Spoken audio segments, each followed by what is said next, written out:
So how about now? Can you see my screen now?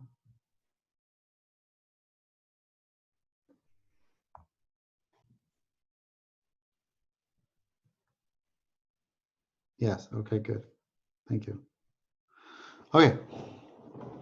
I don't know. Zoom's having issues. Monday morning. Is it Monday morning? No, Tuesday morning. Okay, orientable surfaces are two-sided surfaces. It's blurry again.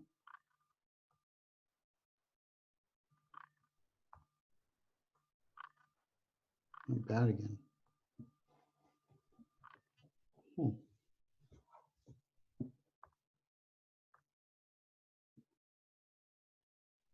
When I open up the chat. Oh, when I open up the chat. Interesting.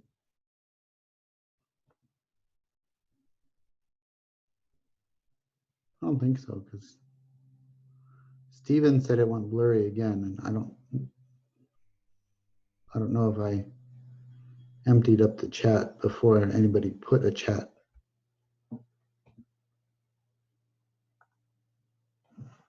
So I don't know. Maybe it's just slow internet.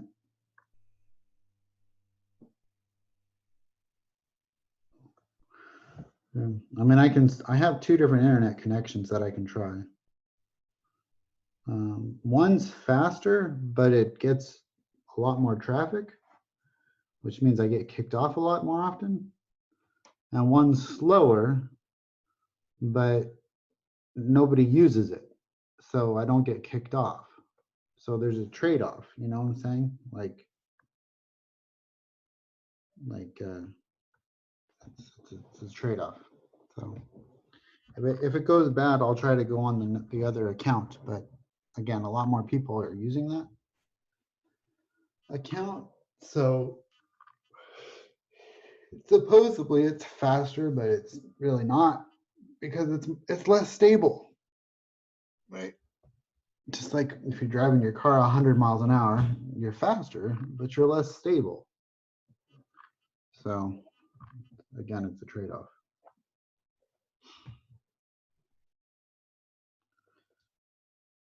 Okay. Orientable surfaces are two-sided surfaces with upward or downward orientation. Okay. Now, at the same time, we're talking about upward orientation. We need to think about what's happening on the edge of this. And we want the C, which is the enclosure to D, right? So that's C. We want C to be, you know, is oriented as well. This is either counterclockwise or clockwise.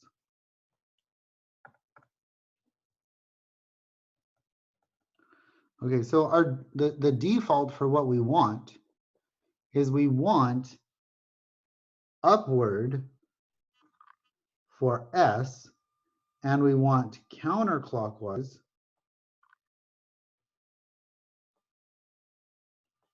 for C. Okay, we want C to be going in a counterclockwise rotation, and we want S to be bowing upward. When S is upward, that's positive orientation. And when C is counterclockwise, we've already said that this is positive orientation.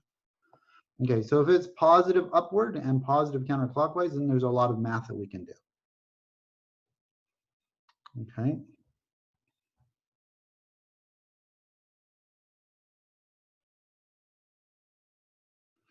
Okay, so if in our function, if the K component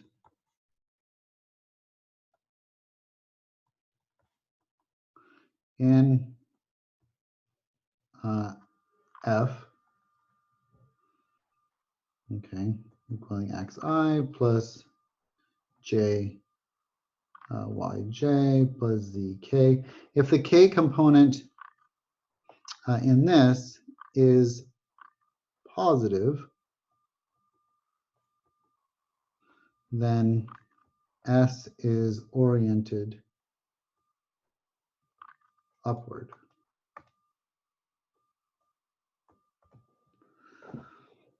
Okay. The surface integral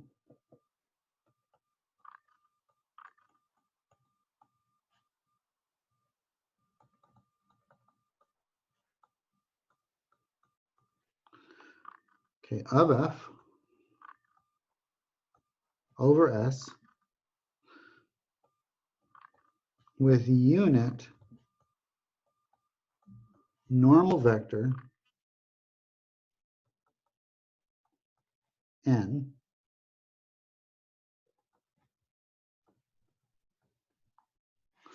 where f is a vector field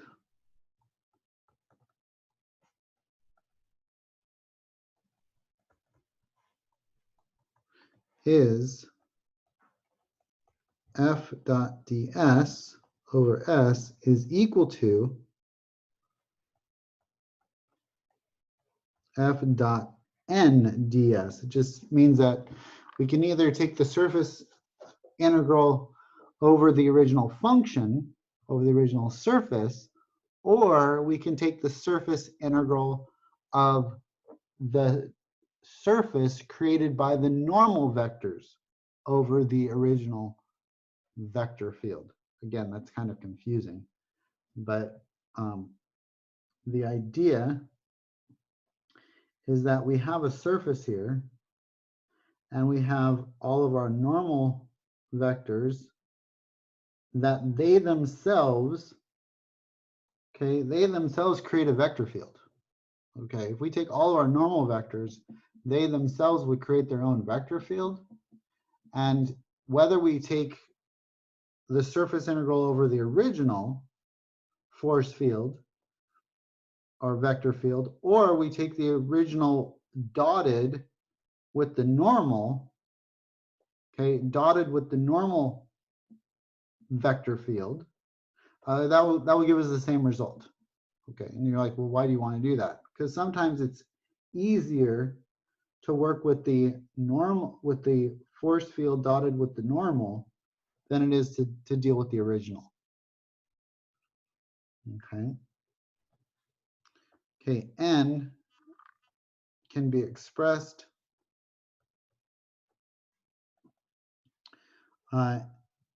in terms of partials, okay, by n equals, okay, we'll talk about what this means in a second, okay, negative partial of g with respect to x, I, minus partial of g with respect to y, j plus k over the square root of 1 plus the partial of g with respect to x squared. Okay, this is going to be my surface area. Okay, plus the partial of g with respect to y squared. Okay, so that's the normal vector field. Okay, can be expressed as that. An easier way to think of this is that this is equal to RU cross RV, okay, all over the magnitude, okay? It's basically the unit vector of RU cross RV. RU cross RV, okay, it's the unit, okay, unit vector, and that's that'll get me the normal vector field. Okay, it's kind of like a unit normal field. Okay, and this is true if we can write z in terms of g of x comma y. Okay, if we can solve for z and put z in terms of x and y, so we only have two parameters, then we can do this. Okay, now Yeah.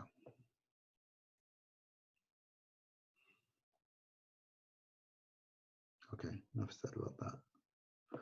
Okay, so how would we use this to find, you know, a nice formula for our surface integral? So we know that f of s is f dot ds, right? F dot ds. So what is this going to equal? Well, this is going to equal s over f dot n ds, right? So it's the force field dotted with the normal field. Okay, n is now a field. Okay, not just a vector, it's a field. Okay, the normal field. Okay, and so this is equal to s of f dotted with n. What would we just say n was? N was ru cross rv over the magnitude ru cross, okay, rv. Okay, but what was ds? Well, ds was ru cross rv dA, right? And so we can change this s to a d. So now we're looking at the projection, not the whole surface. We're just looking at the projection of the surface onto the xy plane. And these cancel out, and we're left with the projection onto the xy plane of f dotted with, okay, r u cross rv, okay, dA. Okay, and so this is another way to rewrite the surface integral. Okay, by parametrizing x equals x, y equals y, and z is equal to g of xy.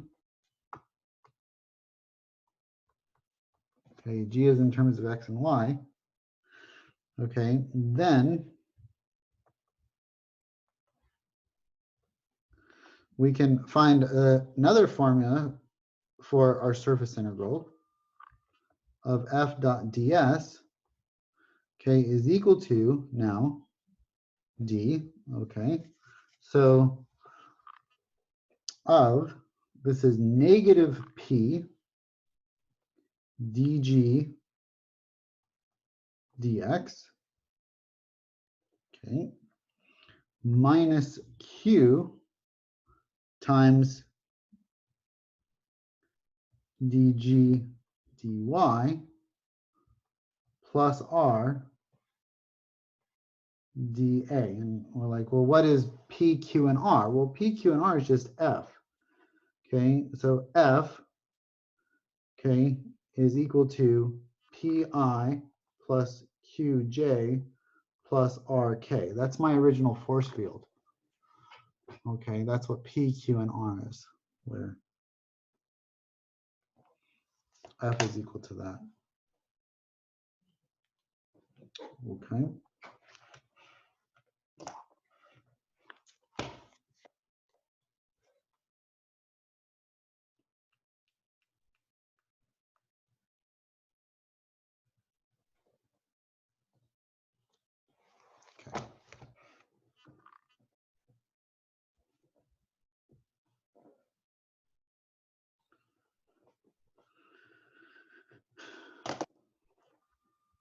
Okay, so let's put this all together. This is our other formula. Okay.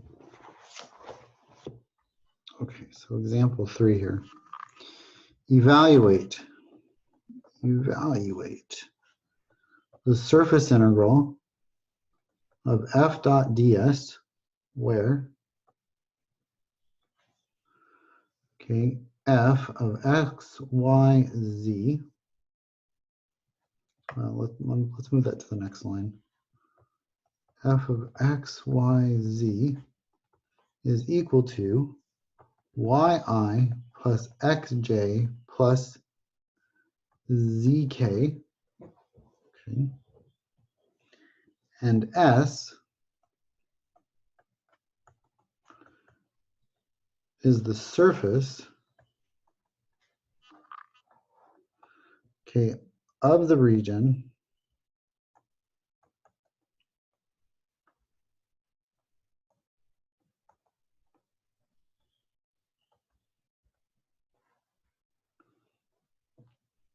enclosed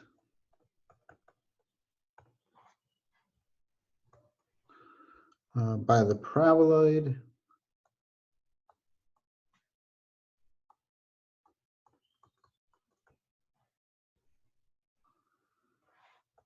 z equals 1 minus x squared minus y squared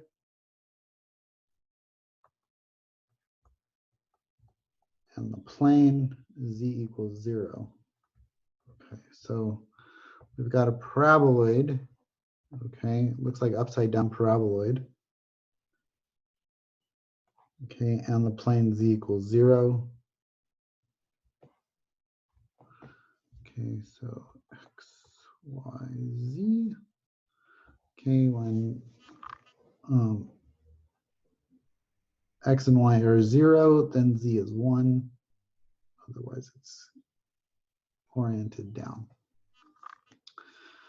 Okay, so, well, we can let g of xy be equal to 1 minus x squared minus y squared, right?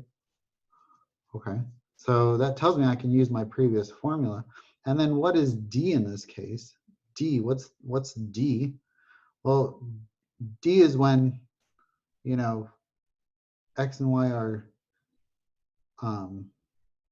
sorry, when z is 0, okay, that's what I'm getting d. D is when z is 0, so d is equal to, okay, or the domain, maybe I'll put colons there. Okay, the domain of that is going to be x squared plus y squared equals 1, right? So that's when z is equal to 0. So that's just the unit circle. Okay, so that's just the unit circle there. It's kind of cool. Okay, so what does this tell me? And that's, yeah.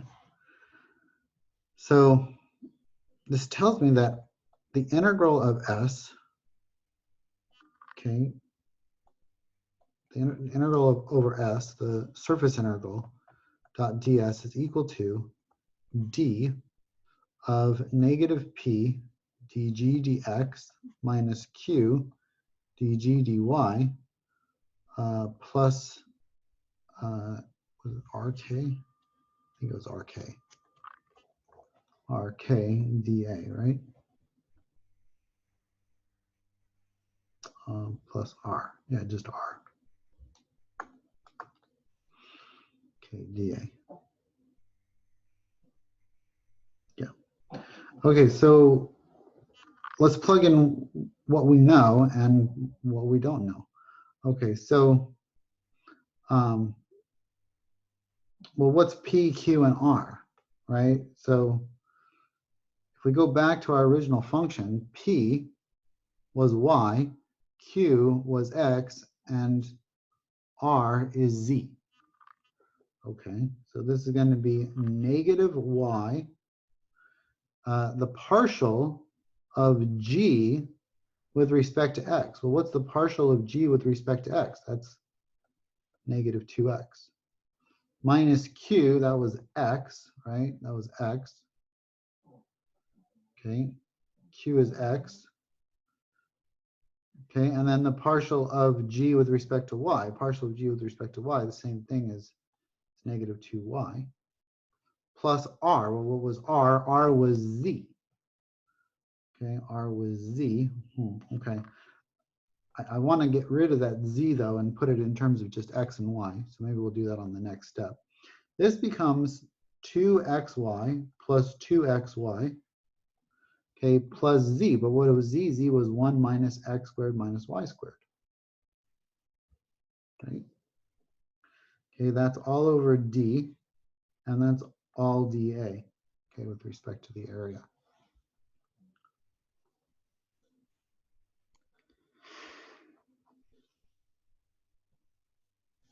Okay, so this becomes 4xy plus 1 minus x squared minus y squared. Okay. dA. Now this kind of screams to me, use polar coordinates.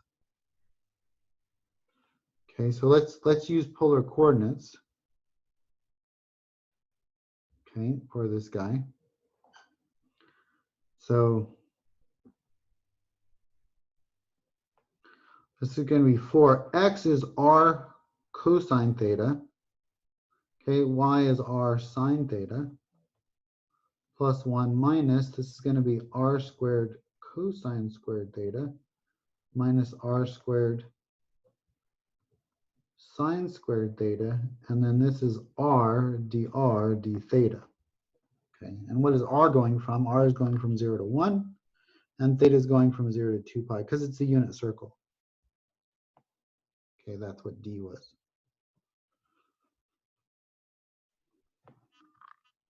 Okay. Okay, so we're going to get 4r cubed, distribute this r, okay, plus r, okay, minus, okay, r cubed, minus r cubed,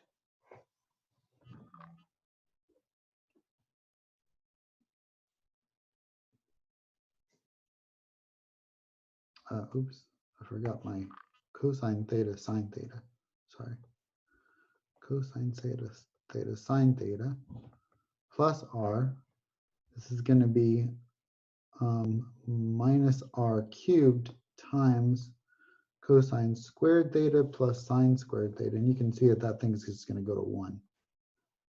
dr d theta from 0 to 1, 0 to 2 pi. Okay, so that goes to 1. Okay, so I'm just left with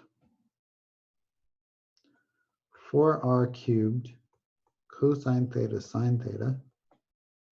This is r minus r cubed. dr d theta. Okay, so let's integrate with respect to r. Okay, this is going to be r to the 4th cosine theta sine theta. Okay, this is going to be plus 1/2 r cubed minus 1/4 r to the 4th from 0 to 1. Plugging in 1, I get cosine theta sine theta plus, this is going to be 1/2 minus 1/4. So this is cosine theta sine theta plus 1/4. Now I want to integrate this from 0 to 2 pi d theta. Well, let's do a u sub for sine theta. Okay, so du equals cosine theta d theta. Okay, so we're going to integrate. Okay. The integral of sine of this, that's 0, and that's 0. So we're integrating from 0 to 0. Okay, if we do a u sub on this. Well, what's the integral from 0 to 0 of my u sub here? That's just 0. Okay, that's easy.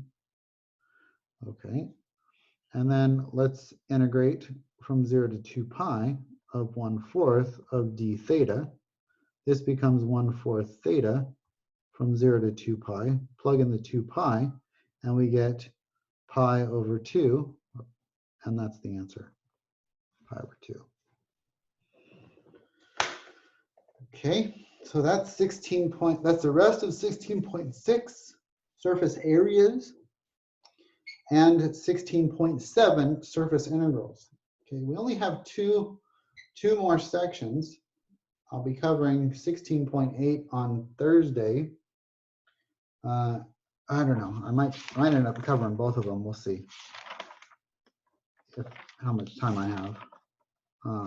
We might finish on Thursday. Otherwise, we'll continue on Tuesday. Okay. On Thursday, no, tomorrow. No, tomorrow I'm going to post the exam review for chapter 16.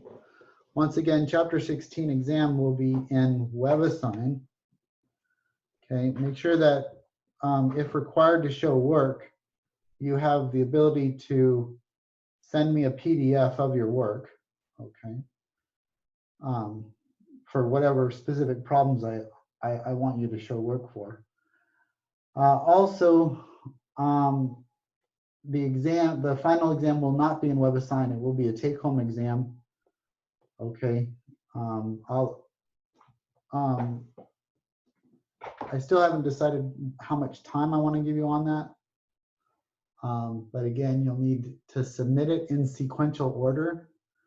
I think there are 8 problems. You'll need to submit that in sequential order as a PDF. Okay, I will take off points if it is not in order. If you have 1 and then 8 and then 7 and then 5, I'm going to take points off. Okay, it needs to be in a PDF and it needs to be in order. Okay. When would the exam be? It's on the syllabus. If you have a copy of the syllabus, it's on there. Okay, it's the 12th. Okay, any other questions before we go?